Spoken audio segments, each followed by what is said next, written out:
Well, well, well. It seems as though the saga of Gary Griffith has no end. Another shoe has dropped in a report from the Ministry of Finance Central Audit Committee pointing out irregularities and making allegations that amount to bid rigging and collusion involving contracts undertaken by the police service under the tenure of Gary Griffith. And given that the report starts in 2017 before Gary Griffith was Commissioner of Police, it may include contracts undertaken by Stephen Williams when he was Commissioner of Police. So many shoes have dropped in the past couple of months since Gary was no longer Commissioner that I will call it a centipede of revelations. Now, Gary has already responded, pointing out that this is part of what basically he would call a hit job being done on him by certain persons and using Dennis Wren of the Express. I don't know if that is true,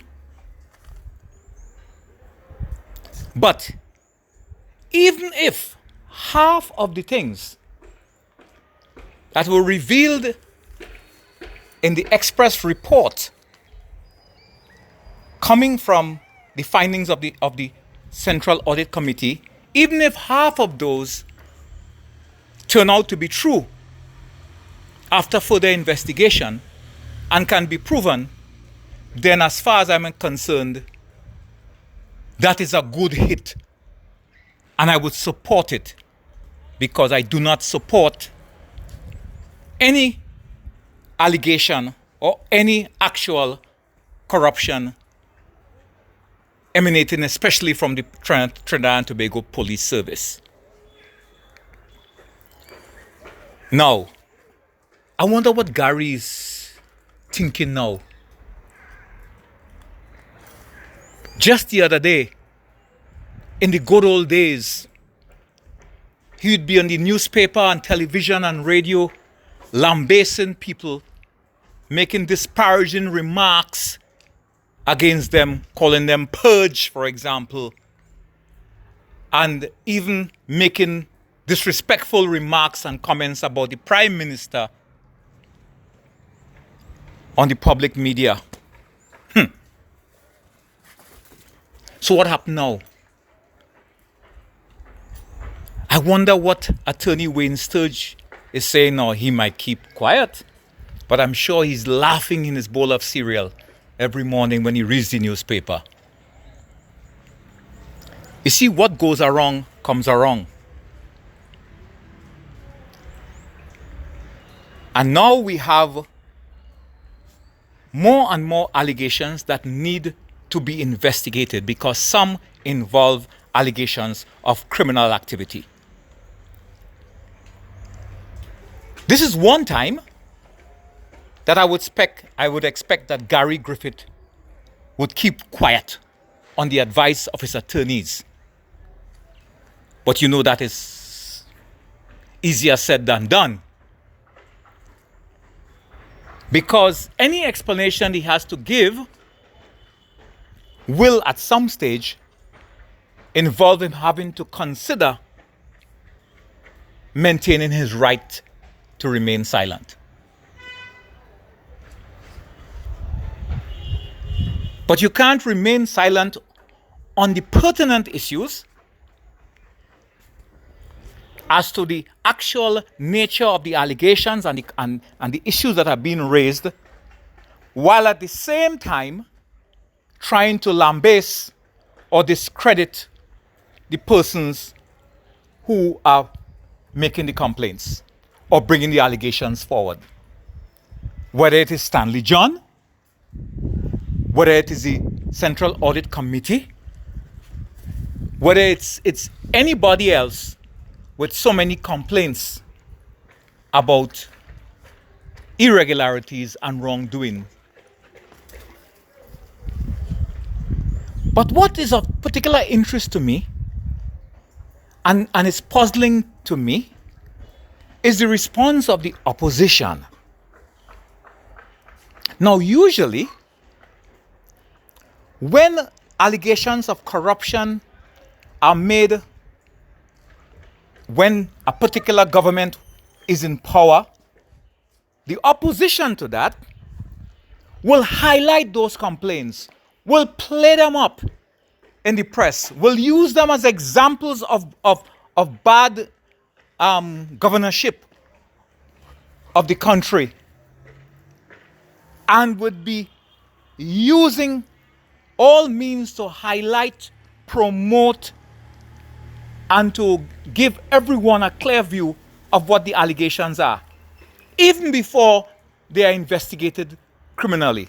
That has been the history in our country on both sides of the political aisles that we know. But in this case, the opposition brought a motion before Parliament to annul the legal notices for changing the process of making the Commissioner of Police. Similarly, they made motions and statements and comments in Parliament against alleged government interference in the process for selecting the Commissioner,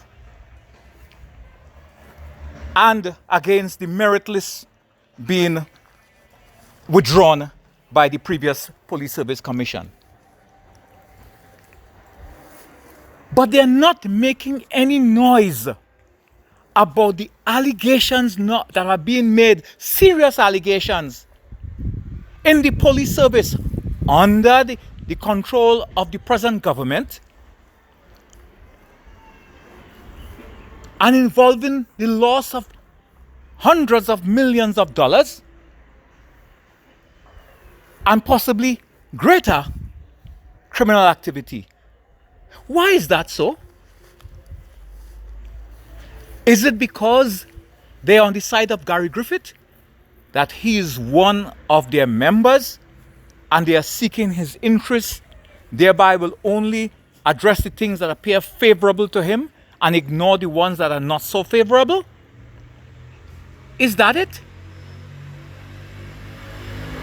Or is it that they are using Gary Griffith's case to lambaste the government, to score political points, whilst at the same time not addressing the allegations of corruption, allegations of irregularities, so that they could keep the powder dry, and when it blow up, they will just discard Gary after he's served his purpose, and then they can say, well, you know, when he was elected, the government voted for him, we abstained. I don't know what it is, but it appears to me to be very cynical. But as I said earlier, politicians are generally cynics. Altruism doesn't appear to be part of their modus operandi. And I'm making a general statement. Of course, then there will be exceptions to the rule. But show me the exceptions. So now let's see what will happen, because from my understanding, more shoes are going to be dropped from the centipede. So Gary will have to be putting out rebuttals and responses every day for a long time. And more details are going to come out, which he and the previous commissioner, with respect to the audit committee report, will have to answer difficult questions. And if they don't answer, it's because they have been advised by their attorneys to keep quiet. Well, let's see.